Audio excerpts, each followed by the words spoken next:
Welcome to Starborn Saga. Get ready to witness humanity's greatest secrets unfold. Don't forget to like, subscribe, and share your thoughts in the comments, and keep up with our latest stories. The war room lights dimmed, and every sensor on the bridge hummed like a beast about to pounce.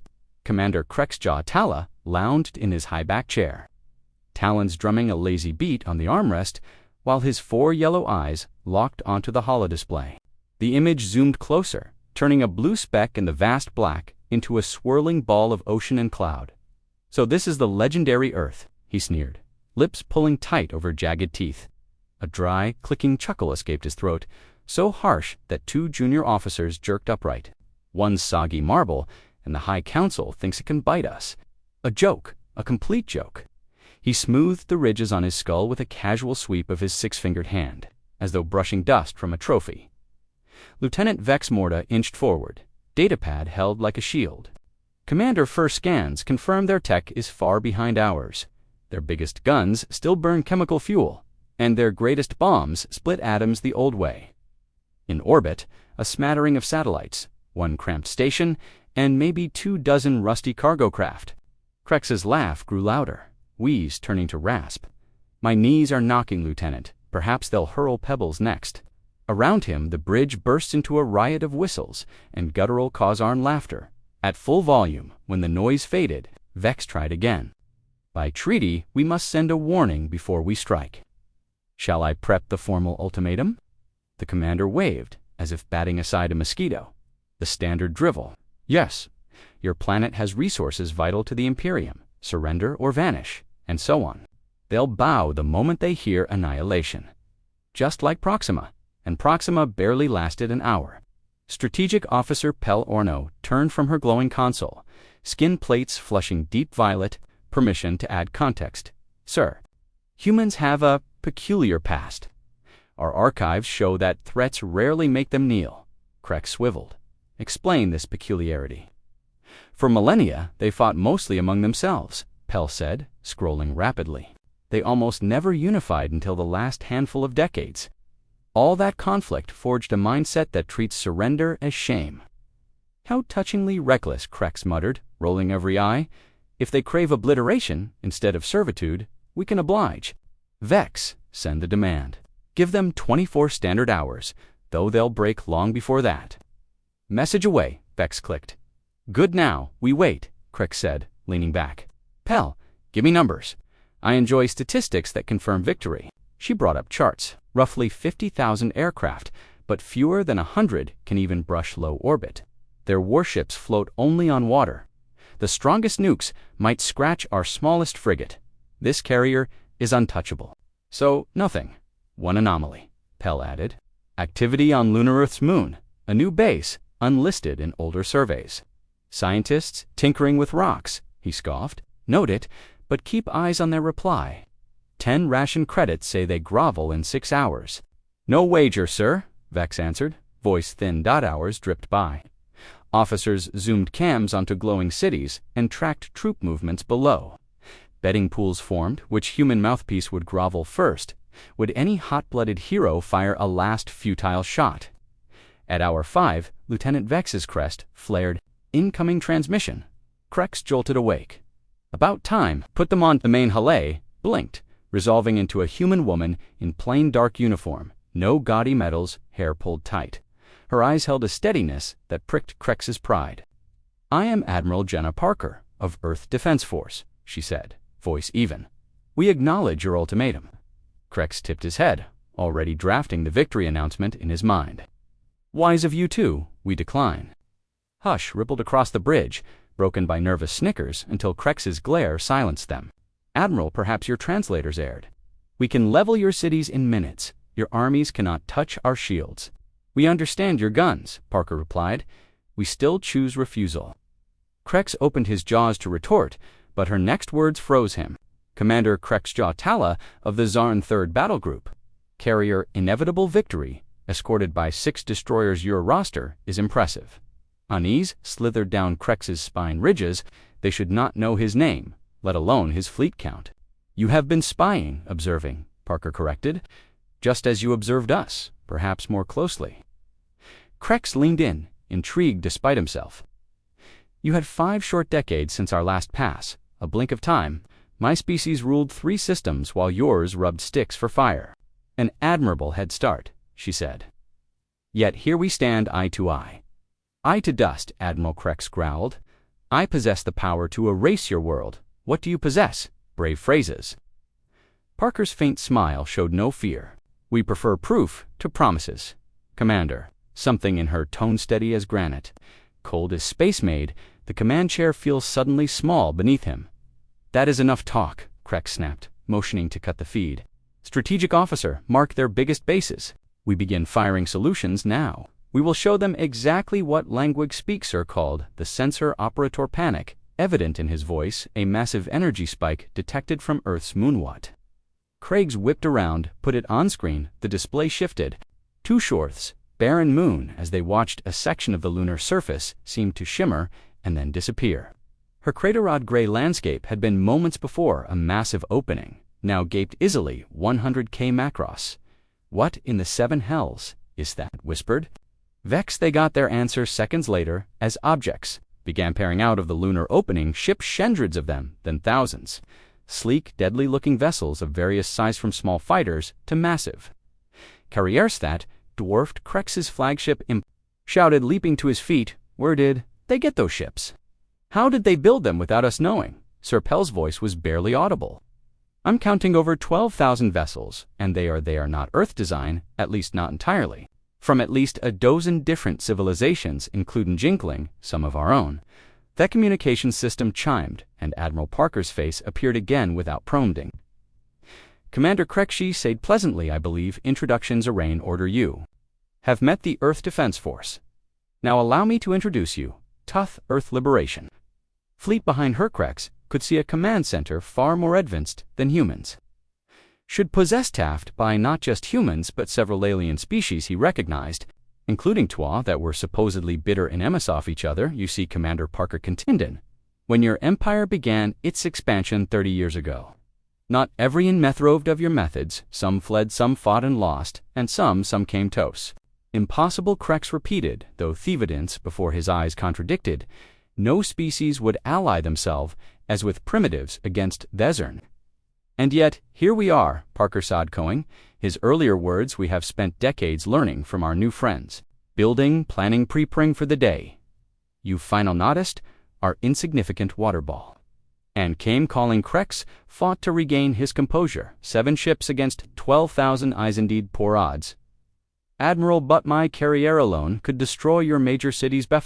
Your fleet could reach us. You could certainly try, Parker agreed. I should mention that while we have been chatting, 5,000 of our ships have moved into positions surrounding your battle group. The other 7,000 are currently neutralizing the automated defense platforms you have scattered throughout our solar system. Very thorough of you. Topless those, by the way. We almost missed a few. The sensor operator confirmed this with a terrified nod to Crex. You additionally, Parker continued, we have the liberty of uploading a rather nasty virus to your targeting systems. You will find your weapons are currently locked in safe mode, a precaution you understand. Craig slumped back into his command chair. What do you want, right, Nofer? You to leave, take your battle group and return to Zarn space. Tell your High Consul that Earth is not available for conquest, colonization, or resource extraction. In fact, inform them that the borders of human space now extend to the Horsehead Nebula. We will be establishing formal boundaries in the coming weeks. The High Council will never accept this, Craig said, though there was little conviction in his voice. You could hardened for the first time, they will, Commander. Because the alternative learning firsthand, why even among ourselves, humans, have always been the Zarn High Council meeting, most terrifying enemy we have, spent a millennia, perfecting the art of war against opponents who think exactly like who. Do imagine what we can do against those who don't. The transmission cut, leaving the bridge. In stunned silence, your orders, Commander, Vex finally asked. Crex stared at the massive fleet surrounding his ships. 12 vessels that shouldn't exist, crewed by human sand, the very species the Zarn had driven from their homes. Set course for Zarn Prime, he said quietly, maximum speed. As his battle group retreated from Earth space, Crex couldn't help but wonder what other secrets the seemingly primitive Amons might be hiding. and for the first time in his long military career, he felt something unfamiliar crawling along his spine. Here I Counselor Dres Verson passed the ornate chamber, his ceremonial robes wishing against the polished obsidian floor.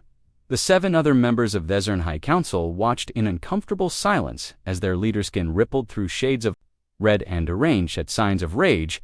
Barrel it contained 12,000 ships. Dre Finalis snarled, stopping to glare at Commander Crex, who stood rigidly at attention before them. You expect us to believe that a backwater planet of primatesimbled, a fleet that rivals our own Grand Armada in secrecy, witnessed it myself.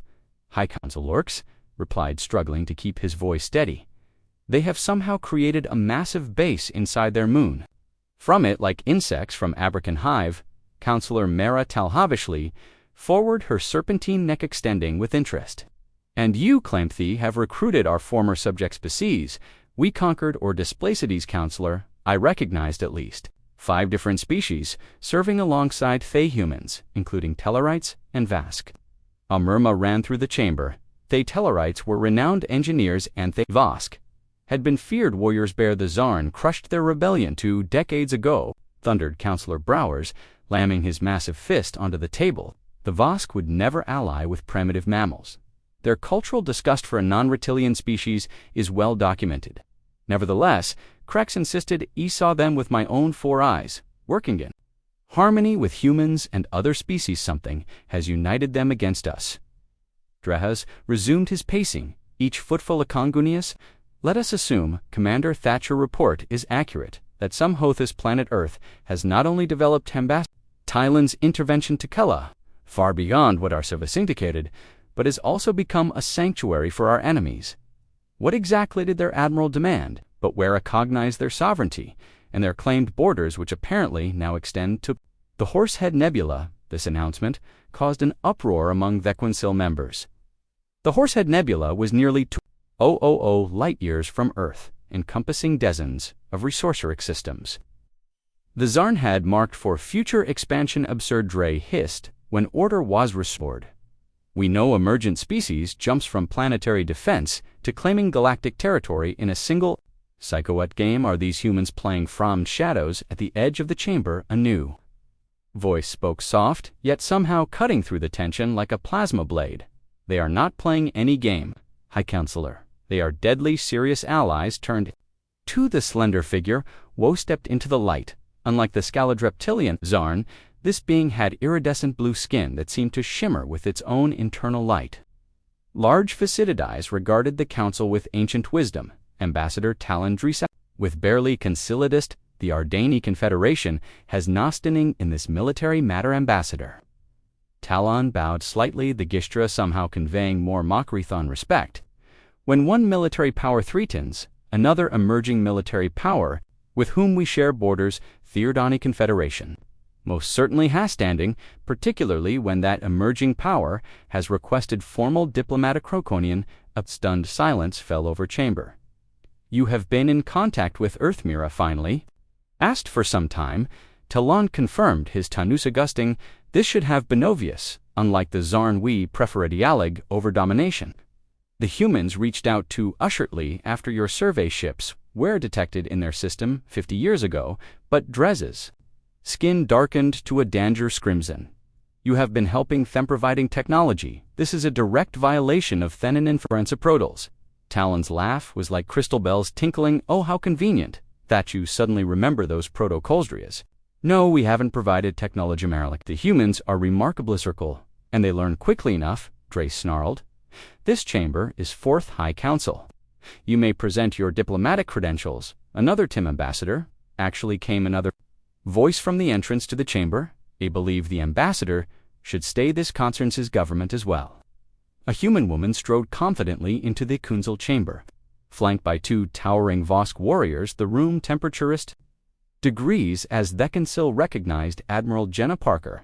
How dare you enter this sacred chamber? Uninvited Rax bellowed, rising to his impressive height. Parker smiled pleasantly. I was invited by your suprememilitericum, I believe the official term, was summoned to discuss terms of armistice, though I must say, your Admiral Parker confronts. The council invitation system is needlessly complete. Supreme Military Command has no authority to invite aliens to high-council sessions, Draz stated, coldly perhaps. Not usually, Parker, conceded Butuan. 3 Zarn battle groups mysteriously lose all power and drift helplessly in space. Near the Cygnus border, exceptions tend to be made, Crex gasped. You disabled 3 battle groups. That's 30 ships, 28 actually, Parker. 2 managed to escape impressive engineering on those new models. Counselor Mira raised a hand for Sulant's Admiral Parker. While your theatrical entrance is noted, what precisely is your purpose here?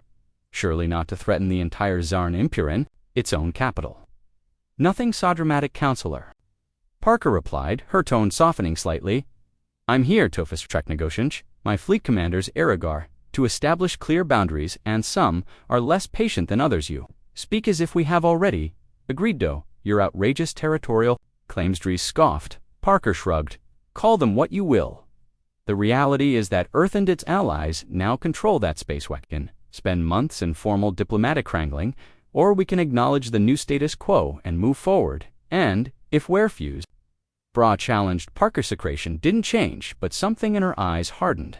Then we demonstratory, provoking humanity, Eisenwise Commander Crex can attest to our preparedness. All eyes turned to Crex, who shift to Duncombe fleet, is substantial, and their technological intracha of multiple species innovations makes their capabilitious problict coward. Bra muttered. Parker tilted her head. Is it coward a shadow accurately assess a superior force? A counselor on Earth we call that wisdom bear, Bra could retort. Ambassador Talon interjectiliats. Perhaps we should consider Thebro implications. The humans have already secured recognition from the Ardana Confederian. The Proxima Trading Guild's opened notions even. The Vorlek hegemonias expressed interest in establishing relations. News clearly disturbed the council. The Vorleks were notorious isolation. For them to reach out to a new species was unprecedented. Draz narrowed his eyes at Parker. What exactly have you been telling the galaxy about us, Admiral? On Lithe Truth, High Counselor? That the Zarn Empire has been systematically Kungor and displacing species across 3 sectors, that your Aerosource Acquisition programs have left 15 world suits, that your biologic alipons on proximity killed 8 million civilians. Lies and exaggeration, spray, says the architect of Thevacenocide, rumbled one of the Vasqua warriors beside Parker. Speaking for Thea first time, his scales bristled with negotiation. Begin barely, Super Cedridge. Draz shot Brax a warning glance before addressing Parker again. You present yourself as liberators, yet you threaten war if we don't accede to your demands. How does that make you different from us? Parker's smile was razor sharp. An excellent philosophical question. The difference is that we are not demanding your territory, enslaving your people, or stripping your worlds. Offer sources, we are simply establishing boundaries and saying no further. A heavy silence fell over the chamber. Asked council members exchanged glances, Azuland, communication passing between them. Finally, Counselor Mira spoke. Admiral Parker. With her Vosk, guards withdrew to an anti-chamber, but this ismidness Brax exploded once they were alone. We cannot capitulate to these superstarts. Our options appear limited, Mira countered calmly. If they truly have 12 ships a bluff, Brax interrupted. No species could hide such a fleet. Then how did they disable 304 battle groups? Craigs asked quietly. How did they neutralize my targeting systems with a virus? Our defense cold and Dick Raw held up a hand. For silence, the question isn't whether they can enforce their claims, the evidence is sagists. They can, the question is what response best serves the Empire. You are not seriously considering recoging their territory, Rex asked incredulously. I'm considering all options, Dries replied coldly, including the fact that we are currently engaged in 3 other border conflicts that are redraining our resources. Adding a 4th front against an enemy of unknown ability would be problematic, but impori tactical. Retreat then, Mira suggested, while we gather more intelligence on their true capabilities. Dries nodded slowly. Precisely. We acknowledge their position. Withdraw our forces from contested regions and observe. If they have overextended themselves, we will know soon enough. And if they haven't, Rex asked. Dress's mouth twisted into what path? For a smile among the Zarn, then we explore other options. Diplomatic or otherwise, when Parker and Talon were summoned back, they found the council in formal arrangement with Draz at the center. Admiral Parker, he began, with exaggerated courtesy, After careful consideration, the High Council recognizes the changing realities of our shared galactic neighborhood. We are prepared to acknowledge Earth's sovereignty and discuss mutualizable boundaries, but Parker's secretion revealed nothing. A wise decision, High Counselor, however, Dres continued. Your claimed territory, extending to the Horsehead Nebula, is excessive by any reasonable standard. Boundary, the Cygnus line, is barely 300 light-years from Earth. Parker replied smoothly, hardly sufficient for our security needs. The Epsilon cluster would be our mini-mu maxable boundary. Talon cleared his throat delicately. If I might suggest, the Taurus Commander Crex's final realization gateway provides a natural demarcation that both parties might find acceptable. It's a significant concession from Earth's original position. While proving the buffer zone, there reasonably required Draz and Parker locked eyes. For a long moment, each measuring the other, the Taurus gateway Draz finally agreed. And with a demilitarized zone extending 10 light-years on either side, acceptable precoordinated, provided that all Zarn Empire withdraw from the Proxima and Centricity. Immediately you ask, much Admiral, I ask for what we can enforce. High Counselor, nothing more, nothing less. Another tense silence, followed. Bairdre inclined his head, slightly. Very well. The formal treaty will require active negotiation, but I believe with Eve established the framework. Excellent, Parker said. Our diplomatic corps will arrive within a week to begin those negotiations. Until then, a skeleton agreement, Schold Sophis, as the details were hammered out. Crex observed the human admiral closely. Something about her composure bothered him. She seemed too confident to design the heart of enemy territory when the preliminary terms were agreed upon and the council began to disperse. Crex approached Parker cautiously. You knew they would agree, he said quietly. You were certain of it. Parker glanced at him, amusement laying at the corners of her mouth. Was I? You didn't bring enough force to compel agreement if they refused. To Vosk warriors, no matter how formidably Colden, fight their way out of the Citadel. An astute observation. Commander Crex lowered his voice further. How many ships do you really have? It's not 12.